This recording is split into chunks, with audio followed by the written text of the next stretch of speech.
Приветствуем, друзья! Сегодня хочу поговорить на тему, которую обычно не обсуждаем, не для нашей аудитории, и адресовать ее малым предпринимателям, у кого есть малый бизнес или микробизнес даже, для тех, кто впервые столкнулся с кризисом. Почему хочу поговорить об этом? Потому что есть опыт выживания в кризис или не выживания, и хочу им поделиться, вдруг кому-то будет полезно. Считаю, что имею право на эту реплику, потому как диплом свой защищала по теме антикризисное управление в одном из институтов МГИМО. Сейчас, когда экономическая ситуация сильно меняется, резко меняется, многие в раздумьях, что же делать дальше. Может, им чем-то поможет наш опыт нашей компании, которую когда-то мы создавали вместе с моим супругом. Наша компания занималась компьютерными аксессуарами, компьютерными товарами. Мы производили их под своими торговыми марками в Китае. Это 360В. Кстати, это то, что нам нужны были кому. Потом привозили контейнеры в Россию, продавали розничным сетям компьютерных магазинов и, соответственно, отдельным магазинам. То есть выступали в роли дистрибьюторов со своими торговыми марками. Начинали мы с $300, а к 2014 году наши контейнеры с нашим товаром плыли уже и в Россию, и в Белоруссию, и в страны Балтии. В общем-то, прошли путь от совсем маленького к достаточно масштабному проекту. И первый наш кризис, это был 2008 год. Мы пережили 2 кризиса. Что творилось после обвала рубля в 2008 году, в 2014, что мы делали и помогло ли это нам? Итак, 2008 год. Как это для нас было? В один день рубль существенно упал в цене. Для нас это означало, что наша компания потеряла ровно половину своих денег, потому что для фирмы, которая работает с валютой, закупает товар в валюте, а потом продает его в рублях, это колоссальные потери, это просто катастрофа. Что мы сделали? Нужно было реагировать очень быстро. Прежде всего, нужно сократить все расходы. Что делаем? Мы в течение месяца буквально переехали из помещения в центре Москвы, небольшого офиса, в гораздо больший офис, но на окраине Москвы, и в 2 раза снизив тем самым себе аренду помещения. Второе. Конечно же, нужно было сразу же сокращать складские издержки. Мы сократили площадь склада, вплоть до того, что в такой ситуации нужно было коробки складывать уже на палетах не на 2-3 метра в высоту, а на 5 метров. Все это помогло в годовом выражении нам, в принципе, существенно снизить расходы. Пришлось, конечно же, сокращать штат, как бы не хотелось. Это были люди, с которыми мы многое прошли, которым мы доверяли, которых сами же нанимали. Теперь пришлось, к сожалению, с кем-то расставаться, а кого-то переводить просто на проценты от продаж, что в тех условиях, прямо скажем, было тяжело для этих людей. По-другому фирма бы просто не выжила. Заемные средства. Естественно, нужно обращаться к кредиторам, просить рассрочки, просить уменьшения процентов. В общем, искать какие-либо условия, требовать, уговаривать, упрашивать о том, чтобы смягчить условия погашения. Это нужно делать, без этого никак. Чем раньше все это сделать, тем больше шансов сохранить компанию в условиях, когда спрос на вашу продукцию в ближайший год, а может быть и не год, будет неизвестно каким. Надо пытаться ее сохранять. В 2009 году мы даже умудрились в дальнейшем заключить контракт с крупнейшим на тот момент, с крупнейшей компьютерной сетью магазинов. Это было, конечно, большим успехом, и нашими усилиями смогли продержаться. Но в течение нескольких лет уже было видно, что, к сожалению, клиенты наши так и не восстановились. Дело в том, что Продажи у всех стали резко падать, и покупательская способность населения также не очень-то восстановилась. Компьютерные товары, товары не первой необходимости не покупали так активно, как раньше. Хорошо себя чувствовали только крупный ритейл, такие как МВидео, Эльдорадо и так далее. В Китае тоже появилось немало проблем после 2008 года. Фабрики стали закрываться, ты мог перевести деньги за продукцию, подписать контракт, и фабрика куда-то пропадала, исчезала, накрывалась медным тазом вместе с твоими деньгами. А это вот на месяц задержали, и у нас наши ребята сказали, нахрен нам это ничего не надо, которые заказывали. Здесь это лежит? Почему мы это не можем забрать?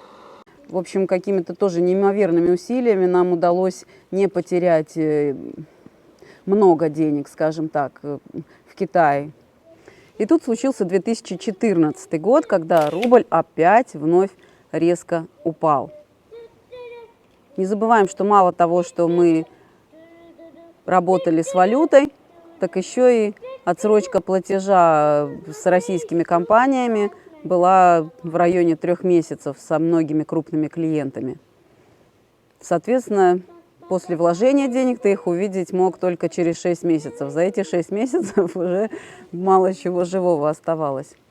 Так вот, после 2014 года из наших клиентов в течение года выжил, наверное, 1%.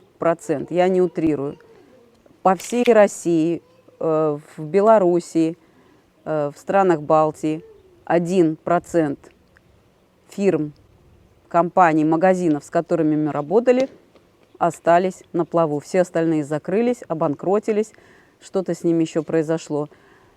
Крупные торговые сети остались, опять же, на плаву, наверное, благодаря тому, что банки их перекредитовали, чтобы совсем не потерять свои деньги, а не потому, что у них были продажи. Дело в том, что год после 2014 года продаж не было вообще.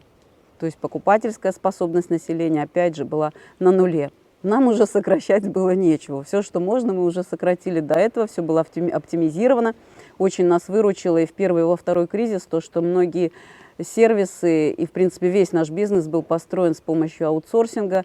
У нас не было своего багажа, не было своих собственных площадей, которые бы простаивали, не было складских площадей, не только офисных. Все это было в аренду. Различные услуги мы тоже использовали, пользовались предложениями других фирм, которые требовались в процессе работы. Это нас спасло.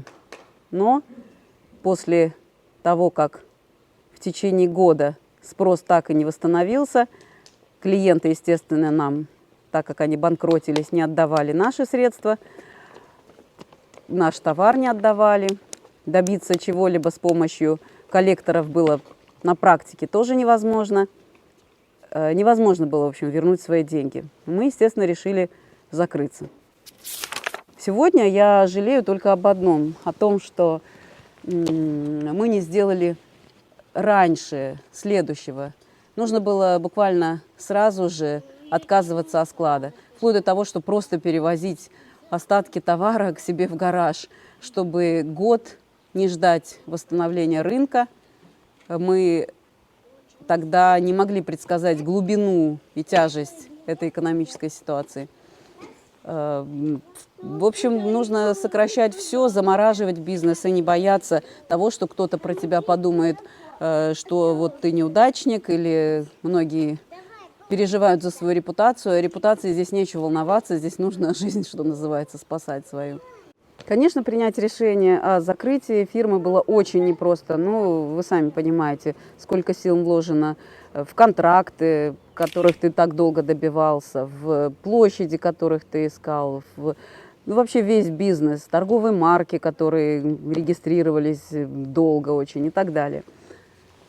Это было очень непростое решение, но, на мой взгляд, сегодня это было правильное решение, и я ни о чем не жалею. Хочу сказать, что не так давно, когда произошло опять падение рубля, курса рубля, я поняла, я абсолютно счастливый человек. На этот раз мне не надо никого увольнять, у меня нет товара, который непонятно куда девать и что с ним делать в условиях отсутствия спроса. поняла, что это так здорово, когда у тебя нет более-менее крупного бизнеса. Во всем есть свои плюсы. С точки зрения жизни человека уже, а не просто экономики предприятия, нужно, наверное, видеть то, что происходило с точки зрения возможностей. А возможности открылись следующие. Открылись возможности в личной жизни. Например, в семье у нас произошли потом, после этого кризиса, такие изменения, которых мы очень долго ждали, но их не было, положительные. Мы переселились за город, стали жить в своем доме. Это тоже было очень положительное изменение, которого очень долго ждали. В общем, поменялись очень сильно приоритеты. Я поняла, что счастье, оно совершенно не связано с деньгами, с бизнесом. Можно быть счастливым, просто наслаждаясь, когда видишь росу на траве. Просто надо учиться радоваться солнцу каждый день. Все меняется. И положительное надо видеть даже в этом. Короче, фирму надо закрывать быстро или замораживать, делать это все быстро, решительно. Не надеяться, что рынок восстановится, если у вас не товары первой необходимости. В нынешней ситуации имею в виду. А потом ее можно будет также быстро открыть. Чем быстрее вы снизите сейчас расходы, все свои, тем больше шансов, что бизнес ваш сохранится. На этом все. Я желаю вам, чтобы все-таки, несмотря ни на что, вы остались на плаву и, может быть, даже нашли способы к процветанию. А в любом случае, будьте счастливы вне зависимости от того, что происходит в вашем бизнесе. Всего хорошего. Под собственными брендами и продавали в России сетям компьютерным или... Вода. Пожалуйста, я разговариваю. Доченька, пожалуйста, не мешай, пожалуйста.